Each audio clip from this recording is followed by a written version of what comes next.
And our father said, "Go again and buy us a little food." And we said, "We cannot go down. If our youngest brother be with us, then will we go down. For we may not see the man's face, except our youngest brother be with us." And thy servant my father said unto us, "Ye know that my wife bare me 2 sons, and the one went out from me.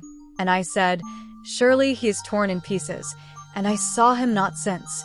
And if ye take this also from me, and mischief befall him, ye shall bring down my gray hairs with sorrow to the grave.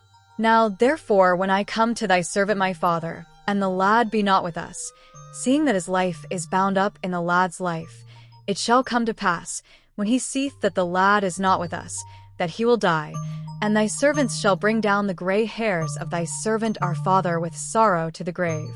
For thy servant became surety for the lad unto my father, saying, If I bring him not unto thee, then I shall bear the blame to my father forever.